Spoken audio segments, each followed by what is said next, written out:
Definitely happy to be out today. Right in the smack middle of the holidays, as well as the pandemic. Working retail, I don't get a lot of time off this time of year.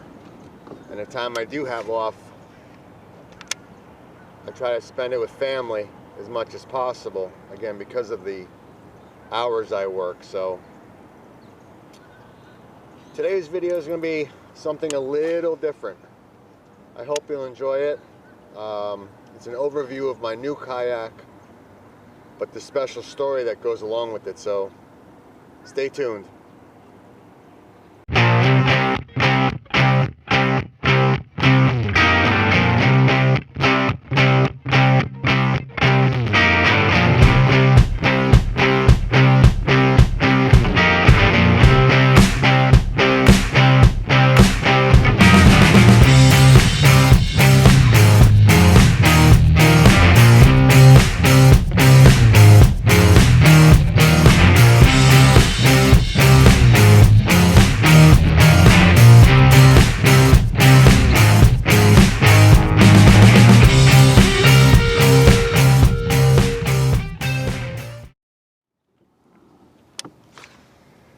So today's video is not a product review. The Old Town Predator PDL is not new to the market. In fact, it's probably one of the best boats out on the market for a variety of reasons.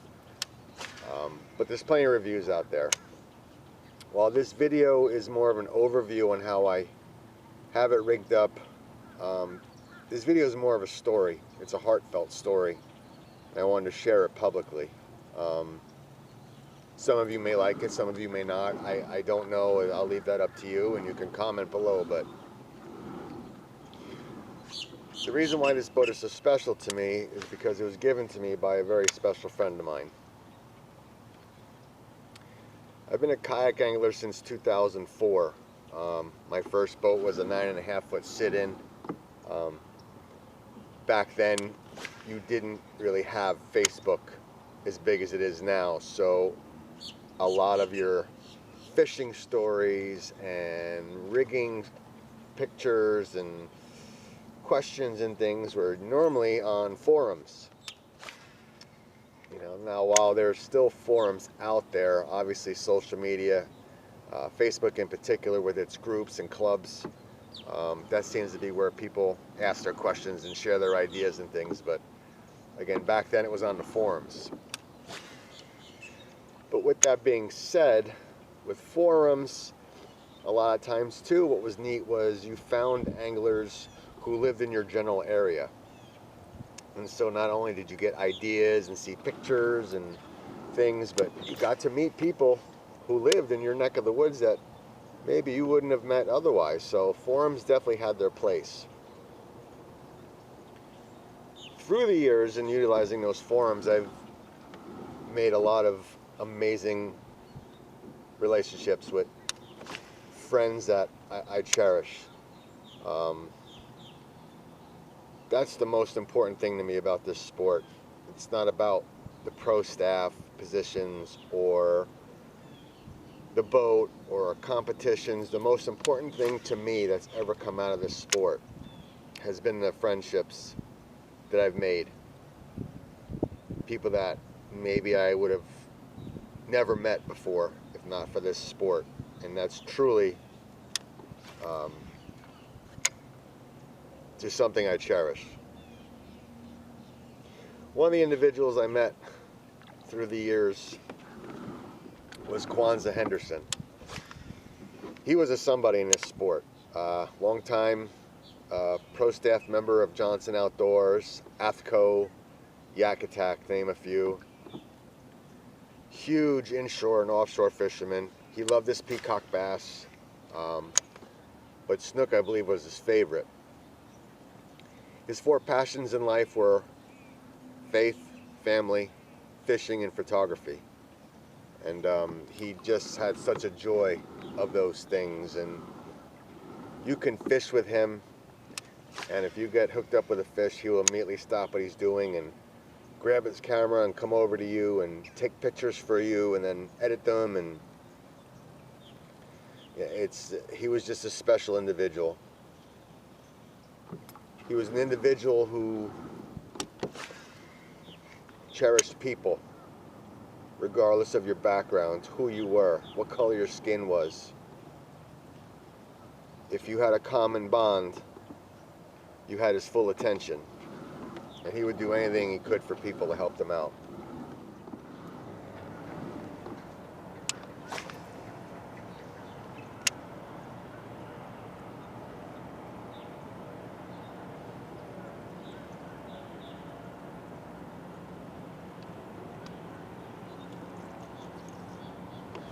Okay.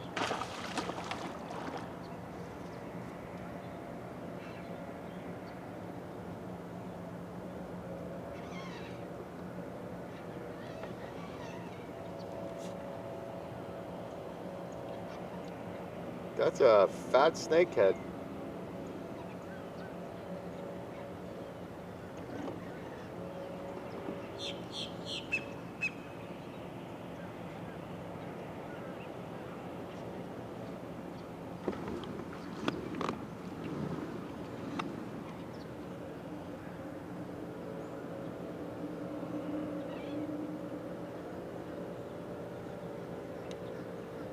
Not very long, but fat.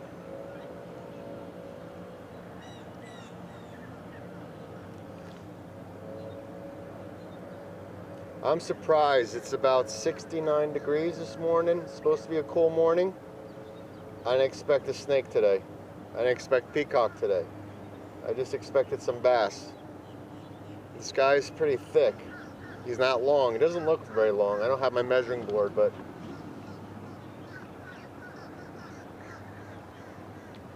he came out pretty far for that bait. It's only a 12-pound mono, so I'm letting him tire himself out. Oh yeah, he's a thick guy. He's eating good. Wow.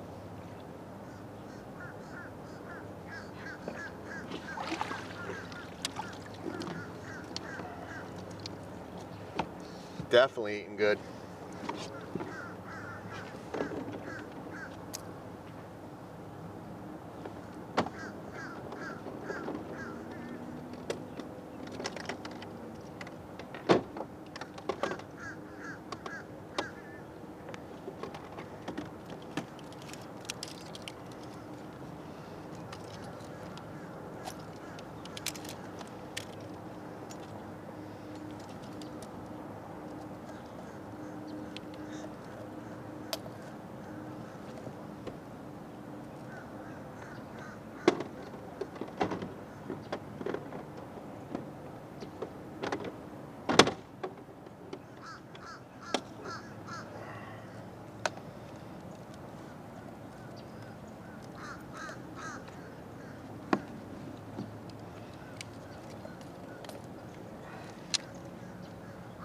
Not very long, but he's beefy. Hope I give my spinnerbait back.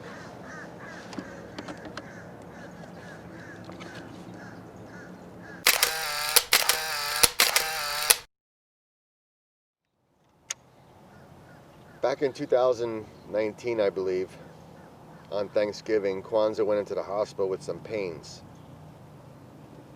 And turns out Kwanza was diagnosed with stage 4 small intestinal endocarcinoma.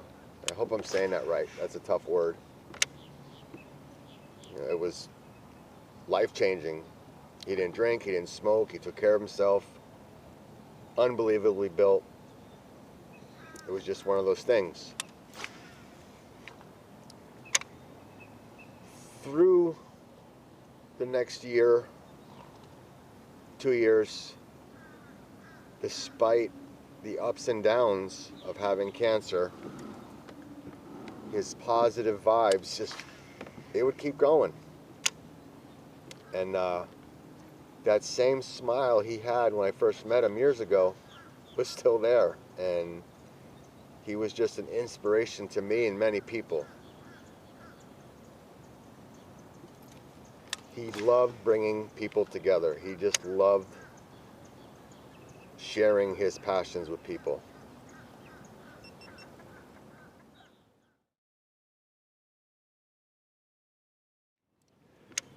This past summer, I had the honor of being selected to join the Johnson Outdoors team.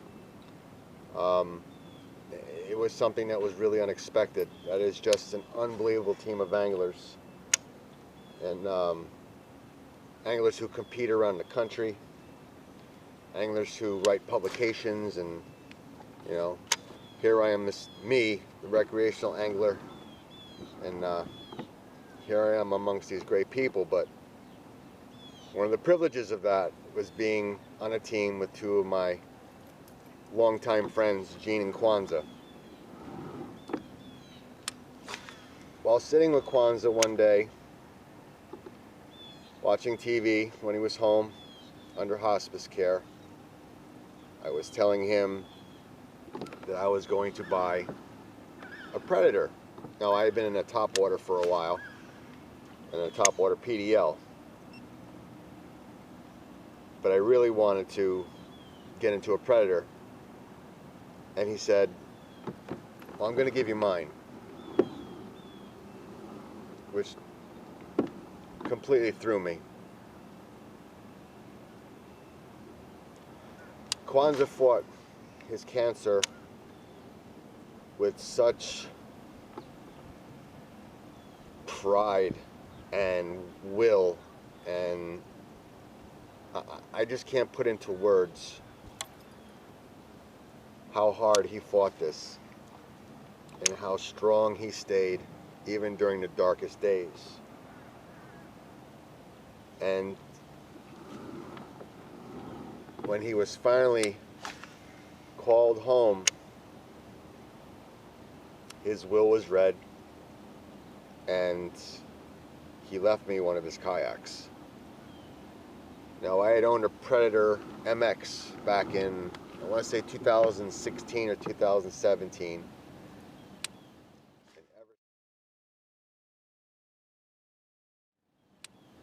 And ever since then, I've just been hooked on that boat. So here I am, fishing out of a Predator PDL, given to me by one of the most important people I have ever met, and one of the biggest inspirations I've ever had in my life. So what I wanted to do is show you the boat, how I have it set up,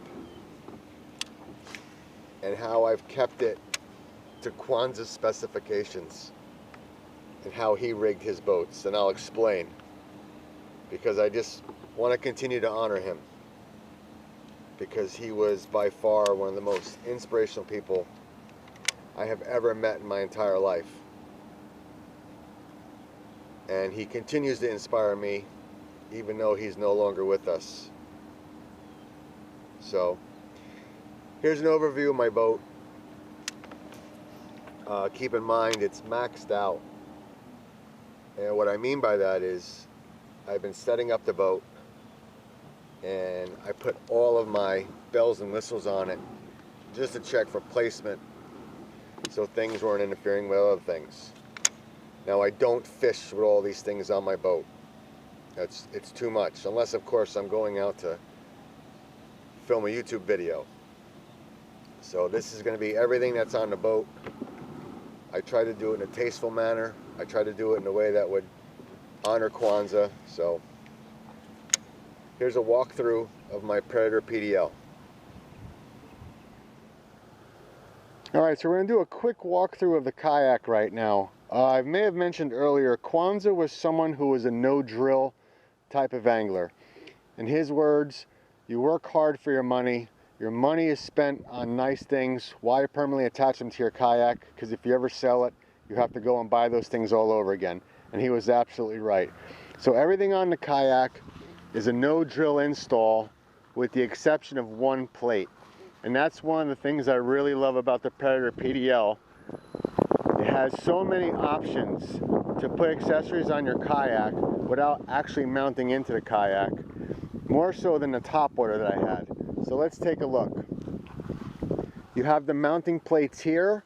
On this mounting plate, I have a Yak Attack horizontal tie down, as well as a Yak Attack panfish portrait for hero shots. Now this tie down is simply used for my Rogue tether from my cell phone. Keeps it right there nice and close to me, and I know my phone's going to be securely held. Now when we come over here, I have a Humminbird Helix 7. Now this was installed as a no drill, meaning there's no through hull drilling or installation of the wires. The only drilling that was done in this kayak was this Yak Attack switch right here onto that GPS fish finder mount right here. Now if those plates are less than $3, you can get replacements simply by calling Old Town's customer service. I bought extras just in case, but I wanted to make sure I could mount something up here. Initially I had my panfish portrait up there, but I decided to go with my Humminbird up there. Now, how do I have it installed? No drill. We're going to come around to this side here and move this out of the way. Many of the Old Town kayaks have the transducer plate on the bottom, so the wires come up through the scupper down there. The one wire for the power source is inside the kayak, attached to the battery, which is here in the bag. So here's the power source. It simply goes over the lip here of the hatch and underneath here. The transducer cord also comes up, like I said, through the scupper, and I have them both zip tied together, neatly coiled under the plate, and then these two wires come up here, one for the power, one for the transducer. Now I would advise using small zip ties, as you can see here. This way you're not taking up a lot of room, because there's not a lot of space under here for all that wire, because we all know that transducer cords are exceptionally long. Also keep in mind, you may want to uninstall this plate once in a while. It's just 2 screws. If you're going to keep anything underneath there, such as excess wiring, because that's a good spot for things to collect and get dirty, and you want to keep that clean. My seat, I have a kayak cushion there from my bony rear end. Really makes a difference for me, as well as a small back pad. I do have a bad back, so those 2 items make this seat even more comfortable and helps me stay out on the water longer. Back mounting plates again. I have 2 of the Yak Attack, I believe they're called lock and load items right there, so I can put my panfish on this side. Or I have one on this side. This way it gives me the abilities to switch it from one side to the other depending on what I'm doing. I have my Tough Gray from Flambeau. Might try to do something with it because these 2 rods here are too close to my seat. This is a narrower tank well than the top water. The Flambeau crate actually sat the other way in the top water, so the rods were on the side. With them being this way, because of the narrower tank well, I might have to do something where I install those rod holders here on the sides to keep them away from my seat. Coming around here, again, this is the stock paddle keeper here, but I do have my Rogue tether from my paddle attached to my seat right there. Another mounting plate here, another panfish portrait from my further away hero shots there. Very nice. Got some hot green pedals right there for my PDL drive, just to give it a little more flair. Small Rogue assist strap right here to help me pull out of the water. Burley Pro visor for the Helix 7 to keep the glare off the screen so it's easier to read. And finally what I did was I did something different down here. Let me back this seat up a bit.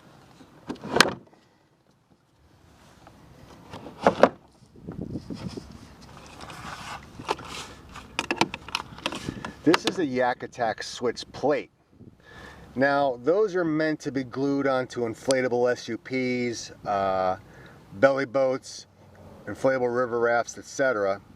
What I did was I put a couple strips of 3M outdoor strength on the back side of it. Now why do I have that there? Simply because of this. The switch has the same screw pattern as a lot of your other standard bases out on the market. In particular, this Starport from Railblaza. The reason I have that there is for my Navisafe light, whenever I want to use it. The Navisafe light is a 360 LED light, and it really helps illuminate the inside of my kayak for when I'm going inshore fishing. Now, I don't use the light a lot. Normally, I don't have it installed. I wanted to show it to you guys. That's for, again, lighting up the kayak, because if I'm going inshore fishing for snook, I usually launch it dark. Really brightens up the inside of the kayak. I can see what I'm doing, so that's why that's there as well. Again, this is not permanently installed. It's just on there with 3M outdoor tape.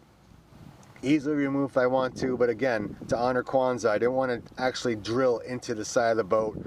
So what I did was I used 3M tape there.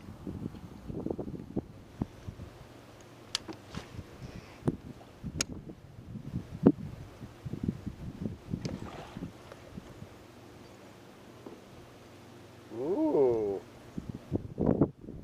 somebody's pissed off on here.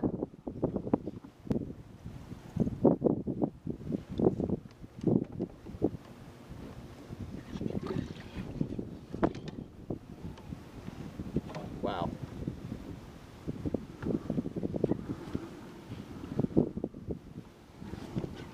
Okay.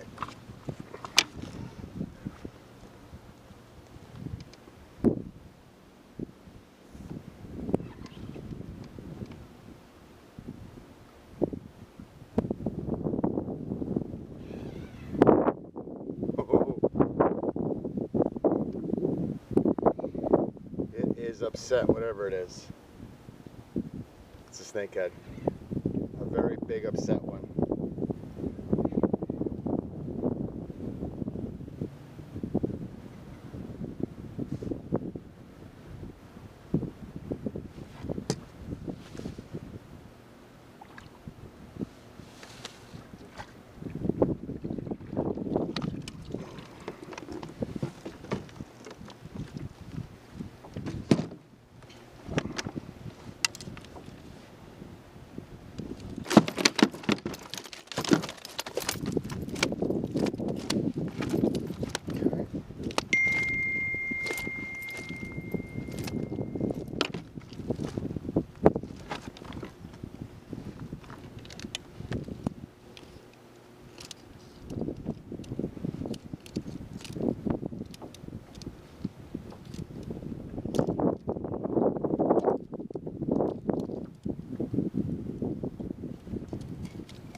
Kwanza Henderson used to say.